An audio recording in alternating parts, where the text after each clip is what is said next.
presented by 5G Music. ओम नमो प्रकार देवताय नमः नमः। ओ बाबा शिव तोरंदास कनी हमरो पे ध्यान देखो एक नजर। बोलो बच्चा क्या परेशानी है? सुना हो बाबा कनी कद भलाई माल पटवे के देह मंत्र बताई। सुना हो बाबा कनी कद भलाई छौरी पटवे के देह मंत्र बताई। ओ बाबा केतनो जाई दिया कासे पटने हमारा से पता नहीं के कर लागल छै सारा। ए बच्चा अब बिल्कुल सही जगह पर आए हो। अकेला पटरा उल्टा।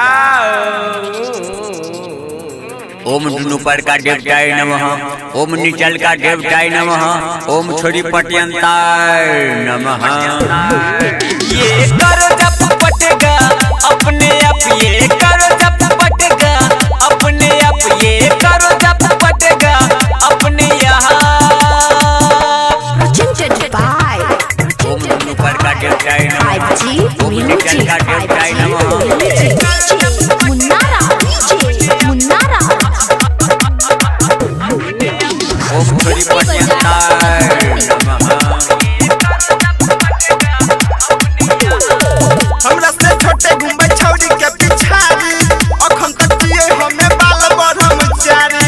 अच्छा बच्चा तुम टेंशन मत लो, तुमको भी छोरी पटेगा सटेगा। हमरा से छोटे घुमै छौरी के पिछाड़ी अखन तक जिए हमें बाल ब्रह्मचारी। दिल के करब न तंग तो लाग जेतै जंग हिला चलत रहतै तो हो जेतै खरा। अब बहुत अच्छा किया तुमने बाबा श्री जोड़न के पास आए हो। अकेला भी भोजन अगला पेज उल्टा हो। लैन मरंतम नैन मिलंतम पटन पटंतम शटन शटंतम। ये करो जब पटेगा अपने आप, ये करो जब पटेगा अपने आप, ये करो जब पटेगा अपने यहाँ। Singing by Jivat Singh. नाय नमः Munara, Munara. ओम छोरी पट्यंताय नमः।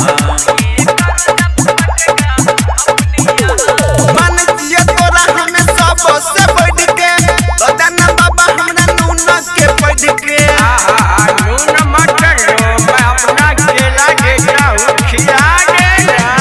मन जिए तोरा हमें सब से बढ़ के तो जाना बाबा हमरा नून के बढ़ के। रवि अमित छठार गाय जीव छहदार उपेंद्र से भेल छै ठिकाना हमार। क्या बोला तुमने? पाप किया है? गुड। पटने के बाद पहले मेरे पास लाना होगा। पहले मैं करूँगा बाद में तुम, और तब पाप कट जाएगा। केला लास्ट पेज भक भको।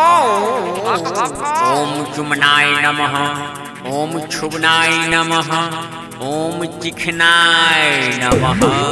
ये करो जब पटेगा अपने आप, ये करो